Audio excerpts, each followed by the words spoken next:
The collector of quiet things. In a house where the walls whispered with the rhythmic tick-tock of 1,000 clocks lived a man named Silas. He was a man who moved slowly, as if he were trying not to startle the afternoon. Silas didn't just keep time. He listened to it, believing that every second had a sound all its own. Every morning, Silas went for a walk with a small velvet bag tucked into his pocket. While others hurried to work or glanced at their phones, Silas looked at the ground and the sky. He was a collector of things that the world had forgotten to notice: the iridescent shimmer of a discarded candy wrapper, a perfectly smooth pebble, or a fallen feather.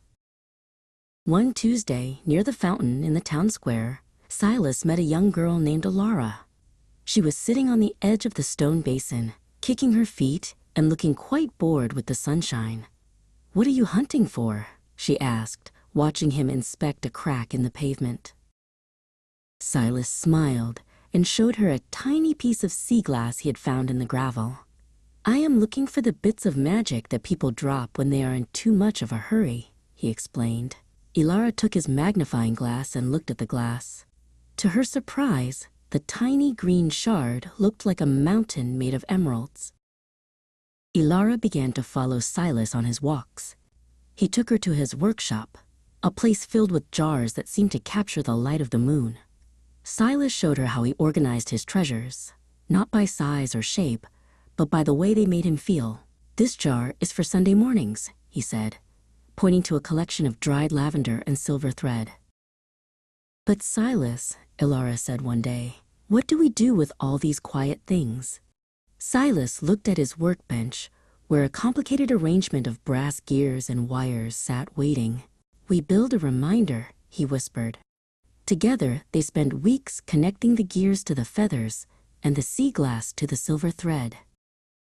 One evening, the machine was finally finished. It didn't look like a clock, and it didn't look like a toy. It looked like a dream captured in metal and glass. Silas reached out and turned a small silver crank on the side. The room went silent, then began to hum a low, beautiful tune. From the center of the machine, a small orb of light floated upward. Alara caught it in her cupped hands. Inside the light, she saw a memory she thought she had lost: the smell of rain on hot pavement and the sound of her grandmother's laugh. "It's a memory machine," she breathed. Silas and Alara took the machine to the center of the town. As Silas turned the crank, the square was filled with shimmering projections of forgotten joys. The busy people stopped. The angry people smiled. Everyone saw a piece of their own quiet magic reflected in the light of Silas's collected treasures. Now Silas still walks the streets with his velvet bag, but he is never alone. Alara is always by his side, and the townspeople often stop to point out a peculiar leaf or a sparkling stone. Silas knows that his house of clocks is still ticking, but the world feels much slower and much more beautiful than it did before.